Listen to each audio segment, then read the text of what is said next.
കോഴിക്കോട് എലത്തൂരിൽ മകനെ വെട്ടിയ കേസിൽ പിതാവ് അറസ്റ്റിൽ. ജാഫറാണ് അറസ്റ്റിലായത്. മകൻ ജംഷീദിനെ കോഴിക്കോട് മെഡിക്കൽ കോളേജ് ആശുപത്രിയിൽ പ്രവേശിപ്പിച്ചു. സമീർ സി മുഹമ്മദ് വിവരങ്ങൾ നൽകും കോഴിക്കോട്ട് നിന്ന്. സമീർ, എന്താണ് സംഭവിച്ചത്? ഈ മെഡിക്കൽ കോളേജ് ആശുപത്രിയിൽ ചികിത്സയിലുള്ള മകൻ ജംഷീദിന്റെ ആരോഗ്യനില എങ്ങനെ? എന്തിനാണ് ഈ പിതാവ് ജാഫർ മകനെ വെട്ടിയത്?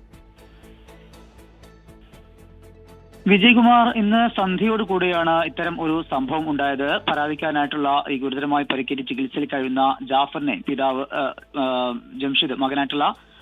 ജംഷീദിനെ പിതാവ് ജാഫർ വെട്ടി പരിക്കേൽപ്പിക്കുകയായിരുന്നു.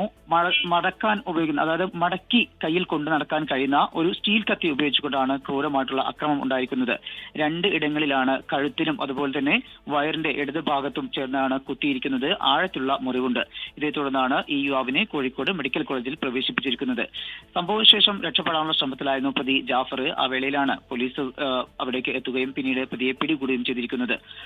കൊല്ലണം എന്ന ഉദ്ദേശത്തോടു കൂടെ തന്നെയാണ് ഈ പിതാവായിട്ടുള്ള ജാഫർ ഈ യുവാവിനെ കുത്തിയത് എന്നാണ് പോലീസ് പറയുന്നത്. ഇതുമായി ബന്ധപ്പെട്ട് വധശ്രമത്തിലാണ് കേസെടുത്തിരിക്കുന്നത്.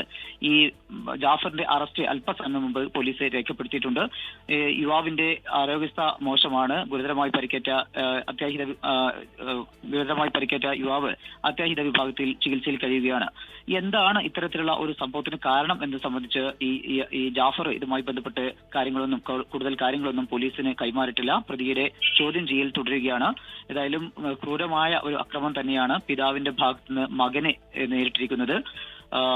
ജംഷീദ് ഇപ്പോൾ കോഴിക്കോട് മെഡിക്കൽ കോളേജിൽ ചികിത്സയിൽ തുടരുകയാണ്. പിതാവ് ജാഫർ അറസ്റ്റിലായിട്ടുണ്ട്. മകൻ ജംഷീദിനെ കോഴിക്കോട് മെഡിക്കൽ കോളേജ് ആശുപത്രിയിൽ പ്രവേശിപ്പിച്ചിട്ടുണ്ട്. ഗുരുതര പരിക്കാണ്, ചികിത്സയിൽ തുടരുകയാണ്. സമീർ സി മുഹമ്മദാണ് വിവരങ്ങൾ നൽകിയത്.